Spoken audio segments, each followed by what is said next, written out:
Halo Bapak Ibu dan Saudara terkasih di dalam Tuhan Yesus Kristus. Bagaimana kabarnya pada hari ini? Semua sehat? Pasti sehat. Semua bahagia? Pastinya bahagia. Dan yang pastinya jangan lupa untuk selalu bersyukur. Baik, setelah kita bersama-sama mendengarkan firman Tuhan, mari kita bersatu dalam doa. Kita berdoa. Kami sungguh mengucap syukur Tuhan untuk setiap hari-hari kami yang selalu Engkau lingkupi dengan cinta kasih-Mu, untuk setiap hari-hari kami yang boleh kami jalani dengan anugerah-Mu. Kiranya itu semua Tuhan mampu kami syukuri sebagai wujud cinta kasih kami kepadamu. Dan Tuhan, jika sebentar kami hendak bersama-sama merenungkan sabda kebenaran-Mu, kiranya sabda Tuhan yang senantiasa memperkuat langkah kehidupan kami. Bersabarlah Tuhan, karena kami siap untuk mendengarkan. Amin. Firman Tuhan pada hari ini akan saya bacakan dari Mika 6. Mika pasalnya yang ke-6 ayatnya yang ke-8, yang demikian firman Tuhan. Hai manusia, telah diberitahukan kepadamu apa yang baik, dan apakah yang dituntut Tuhan daripadamu, selain berlaku adil, mencintai kesetiaan, dan hidup dengan rendah hati di hadapan Allah-Mu. Demikianlah pembacaan firman Tuhan. Berbagilah kita tidak hanya membaca, mereka menerapkan, merefleksikan, dan menjalaninya di dalam kehidupan kita sehari-hari. Haleluya. Ya, Bapak Ibu yang terkasih dalam Tuhan Yesus Kristus, pada tahun 2000 atau 2000-an kalau tidak salah, ada sebuah film yang berjudul Pay It Forward. Nah, film tersebut diangkat dari sebuah kisah nyata dari seorang anak yang berumur 7 tahun. Kalau tidak salah juga dibuat dalam sebuah buku yang berjudul juga sama, Pay It Forward, yang ditulis oleh Catherine Ryan Hyde.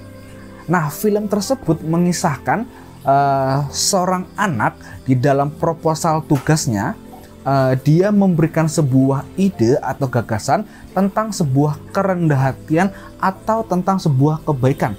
Dalam tugas tersebut, si anak kecil ini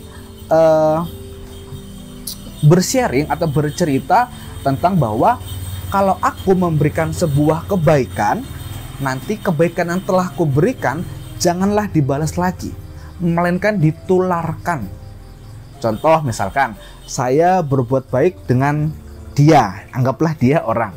Nah, nanti dia ini tidak perlu memberikan kebaikan juga kepada saya, tapi biarlah dia memberikan kebaikan juga kepada orang lain, dan seterusnya.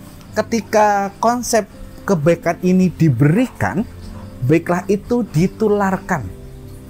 Jadi biar semua merasakan sebuah kebaikan. Dan begitu pula yang terjadi dalam bacaan kita ini. Melalui Mika, Allah menegaskan bahwa Dia sendiri yang telah memulai apa yang baik bagi setiap umatnya. Berbeda dengan berhala atau dewa-dewi atau sesembahan yang palsu. Mereka menuntut diberi oleh pengikutnya. Misalkan diberikan dupa, atau kan kemenyan, atau yang lain-lain. Berbeda dengan Allah kita yang sungguh hebat. Allah yang selalu berinisiatif memberi, tapi Ia tidak pernah menuntut setiap kita, umatnya, manusia, untuk memberikan balik kepada Allah.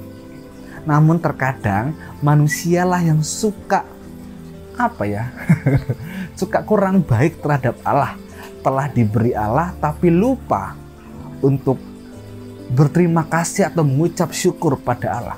Dalam firman Tuhan kita pada hari ini mengatakan, hai manusia, telah diberitahukan kepadamu apa yang baik, dan apakah yang dituntut Tuhan daripadamu, selain berlaku adil, mencintai kesetiaan, dan hidup dengan rendah hati di hadapan Allah.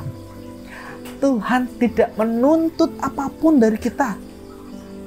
Tuhan hanya ingin ketika Tuhan telah memberikan apa yang baik bagi umatnya, kita hanya cukup adil.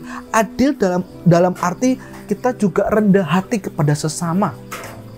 Tidak memilih-milih atau memilah-milah mana yang kita sayangi.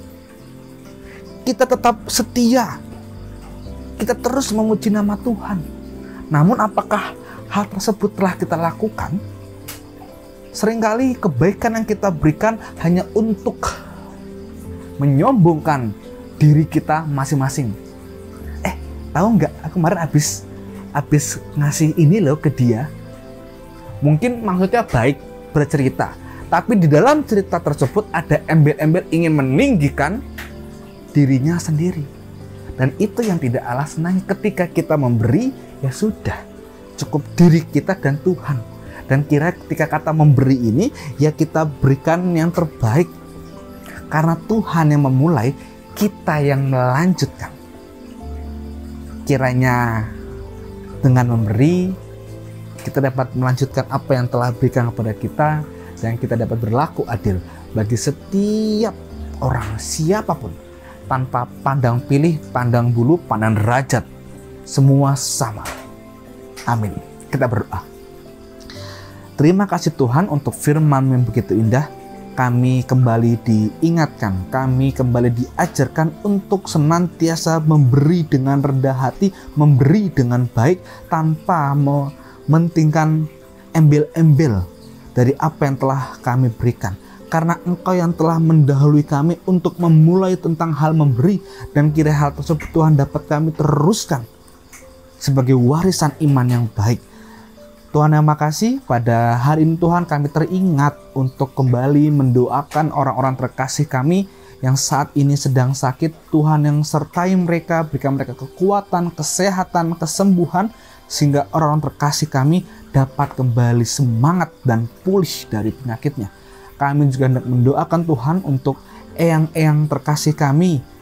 Di masa tuanya berikan mereka semangat, berikan mereka senyum yang indah, sehingga kami yang adalah anak ataupun cucu-cucu dari eyang-eyang terkasih kami dapat merasakan kasih dari eyang-eyang terkasih kami. Kami juga hendak mendoakan Tuhan untuk setiap pekerjaan kami, pelayanan kami, tugas kami, usaha, dan hal lain dalam proses kehidupan kami. Kiranya Tuhan sertai, Tuhan yang memberikan berkat dan kecukupan sehingga kami mampu mensyukuri setiap hal yang boleh kami terima. Inilah doa dan permohonan kami Tuhan. Kami serahkan doa kami ke dalam pengasihan-Mu Tuhan Yesus Kristus yang adalah sumber kehidupan kami. Amin. Demikianlah renungan pada hari ini. Saya berjumpa lagi di hari yang berikutnya. Dadah. Tuhan Yesus memberkati.